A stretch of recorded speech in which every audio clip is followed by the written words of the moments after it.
एटमी बम और एटमी मिसाइल तैयार, शुमाली कोरिया किसी सूरत पीछे नहीं हटेगा। किम जोंग उन ने एक बड़ी धमकी दी है अमेरिका को। इस सारी सूरत के बारे में आमिर रज़ा से बात करते हैं। आमिर भाई, एक बड़ा बयान किम जोंग उन की जानिब से आया है, इस बयान के बारे में हमारे नाज़रीन को भी बताइएगा और ये भी बताइएगा कि जो उन्होंने बात की है एटमी हथियारों की, वो क्या किसी जंग की तरफ जा रही है? जी बिल्कुल, एक जंग की तरफ नहीं जा रही। एक जंग को अगर बढ़ाएगा अमेरिका या इसराइल तो उस जंग का नतीजा क्या निकलेगा। देखें, ईरान के पास एटमी वारहेड नहीं हैं। बिल्कुल, एटमी वारहेड हैं शुमाली कोरिया के पास, और शुमाली कोरिया को दबाने के लिए पिछले चंद दिनों से जापान और साउथ कोरिया से ये बयान दिलवाए गए कि वो अपने बैलिस्टिक मिसाइल्स प्रोग्राम को जो है इन्हांस कर रहे हैं और हो सकता है उसको वो न्यूक्लियर तक ले जाएं। वो उनके पास न्यूक्लियर वारहेड्स नहीं हैं या वो न्यूक्लियर वारहेड्स बनाने के अहल नहीं हैं, लेकिन इसके बावजूद ये बयान दिलवाए गए। मैं आपको उसका स्क्रीनशॉट भी भेजता हूँ। ये सारा ड्रामा था शुमाली कोरिया को दबाने के लिए, लेकिन शुमाली कोरिया ने कहा कि अगर ईरान के ख़िलाफ़ आप एटमी हथियार इस्तेमाल करेंगे तो फिर अमेरिका और इसराइल भी नहीं बचेंगे। यानी ये बात बिल्कुल तय है कि एक दोस्त की तरह से किम जोंग जो हैं ईरान के हक में सामने आए हैं। ये उनका बड़ा बयान और है। ये बड़ा बयान भी है और बड़ी हिकमत अमली भी है। इसको यूँ भी समझिए। ये देखिए, इस वक्त नॉर्दर्न सी जो है, नॉर्दर्न चाइनीज़ सी जो है, खाली है। बिल्कुल, क्योंकि वहीं से ही इन्होंने अब्राहम लिंकन को मूव किया था। सिर्फ इब्राहिम लिंकन का मूव नहीं किया था, साउथ कोरिया से सारे पेट्रियट और थार्ड मंगवाए थे। जापान से इन्होंने 2000 मरीज जो अड्डे पर मौजूद थे वो मंगवा लिए। वहाँ से जो बहरी जहाज़, फाइटर बहरी जहाज़ थे जिनमें मिसाइल बोट्स थी, उनको भी मंगवाया। इस वक्त वो इलाका खाली है।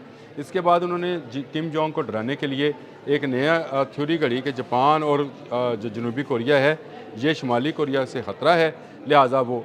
लेकिन शुमाली कोरिया किम जोंग बबलू भाई लव हैं अपने, उन्होंने ना जापान का नाम लिया ना उन्होंने साउथ कोरिया का नाम लिया। देखें, उनको पता है ये घड़े की मछलियाँ हैं, ऐसे ही ये मेरे इतने करीब हैं कि मैं तैर कर भी इन तक पहुंच सकता हूं। वो तो उसके पास ऐसे मिसाइल्स हैं, लम्हों में जापान और जनूबी कोरिया को तबाह कर सकते हैं। राख का ढेर बन जाएंगे। लेकिन देखें, समझे, वो उसके बहुत करीब हैं। एक तरफ से शुमाली कोरिया और दूसरी तरफ से चीन है। अब ये नॉर्दर्न चाइनीज सी जो है, इस पर इजारादारी इस वक्त मुकम्मल तौर पर चीन की है। ऐसे ही है, बिल्कुल। और शुमाली कोरिया समझता है कि जब अगर मेरे साथ कोई जंग छिड़ेगा तो चीन उसका जवाब इस तरफ देगा। मुझे जवाब देना है अमेरिका को और इसराइल को, जिसने पूरे मिडल ईस्ट में तेल की जो तरसील है उसको बरहम किया हुआ, और उसमें शुमाली कोरिया का भी नुकसान हो रहा है। देखिए, चीन का नुकसान हुआ तो ये नुकसान शुमाली कोरिया का भी है। दोनों का जो एनर्जी पावर पॉइंट है वो ईरान है। बिल्कुल ऐसे ही है, और उस पर यह कब्ज़ा करने की कोशिश कर रहे हैं। ऐसे वक्त में किम जोंग का ऐसा बयान सामने आना कि भाई मैं अपनी एटमी तनसीबात से किसी सूरत पीछे नहीं हटूँगा और मैं अपने न्यूक्लियर वारहेड्स को किसी तौर पे सरेंडर नहीं करूँगा, ये इस बात का सबूत है। अब आपको याद आएगा तुलसी गबार्ड याद आई आपको? उसने कहा जी रशिया, चाइना और शुमाली कोरिया जो है ये ICBMs बना रहे हैं, इंटर कॉन्टिनेंटल बैलिस्टिक मिसाइल बना चुके हैं जो कि एटमी वारहेड ले जाने की। ये उसने, तुलसी ने गलत नहीं कहा था इन तीनों मुल्कों के मुतल्लिक।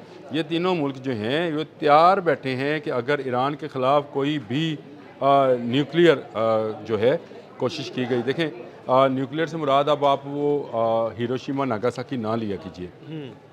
बहुत ही जदीद टेक्नोलॉजी के साथ महदूद पैमाने के न्यूक्लियर बम जो है ना, वो भी स्ट्रेटेजिकल न्यूक्लियर वॉरहेड्स उनको बोला जाता है।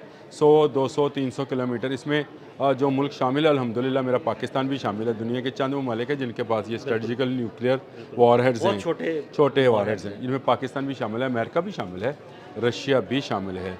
और ये वॉरहेड्स जो हैं ये महदूद पैमाने पर कर सकते हैं। अगर ईरान पर ये महदूद पैमाने का वॉरहेड भी इस्तेमाल हुआ तो शुमाली कोरिया के पास महदूद पैमाने का वारहेड नहीं है। मैं आपको ये बताना चाह रहा था। इसका मतलब है कि वो जो उसके पास जो वारहेड्स हैं वो बड़े साइज के हैं और वो बड़ी तबाही लाने वाले हैं। यानी अगर उसने कोई भी ऐसा वारहेड जो है वो अमेरिका या इसराइल पर मारा तो बड़े पैमाने पर तबाही होगी। देखें, ये फिर एक ऐसी जंग होगी जो शायद पूरी दुनिया से ना संभाली जाए। प्यूटन का वो बयान कि ये अगर एटमी जंग हुई और थर्ड वर्ल्ड वार हुई तो ये फिर दुनिया रहेगी नहीं बाकी। इसने यूरोपियन यूनियन को ये बात कही थी कि इसको रोको अगर ये ना रुका तो ये थर्ड वर्ल्ड वार तक जाएगा, और थर्ड वर्ल्ड वार जो है एटमी वार होगी, फिर इसको कोई रोक नहीं पाएगा। बिल्कुल तो रोक क्यों नहीं पाएगा?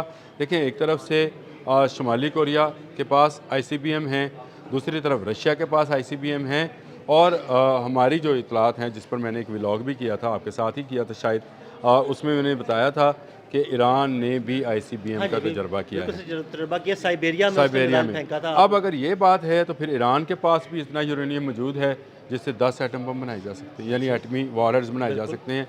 अब ये वो सूरत हाल है जो कि मेरा ख्याल है कि अमेरिका को इसमें से निकलना पड़ेगा। बबलू भाई की सॉरी किम लेकिन जोंग आप की, बड़ा अच्छा वर्ड हमारे यहाँ पर अवाम उसे बबलू भाई कहते हैं। और किम जोंग जो हैं उनका ये बयान बड़े मौके पर आया है और बड़ी ही ज़बरदस्त। ये देखें, अगर एटमी जंग को रोकना है तो एटम ही दिखाना पड़ेगा। जी बिल्कुल, वरना तो लोग चढ़ाई कर देंगे देखें, आप पे। अगर आपके पास एटमी धमाका ना किया होता आपने, तो आज इंडिया आप पर हावी होता, क्योंकि वो कर चुका हुआ था।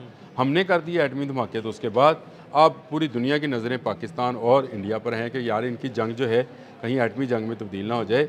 इसी तरह शुमाली कोरिया अपनी तरफ से डिक्लेयर्ड एटमी पावर है, याद रखिएगा, वो डिक्लेयर्ड एटमी पावर है, और उसने इस बात में कभी झिझक का मुजाहरा नहीं किया कि मेरे पास एटमी वॉरहेड नहीं है। वो तो इसका वो एतराफ़ कहता लगाने पाबंदियाँ लगाओ, मुझे इसकी जाएगी। ज़रूरत नहीं है। देखें, उसमें उसको 2 मुल्कों की हिमायत हासिल है, एक चीन की और दूसरी रशिया की, और तीसरा ईरान है जिसके साथ वो दोस्ती निभा रहा है, और ईरान ने भी उसके साथ दोस्ती निभाई है।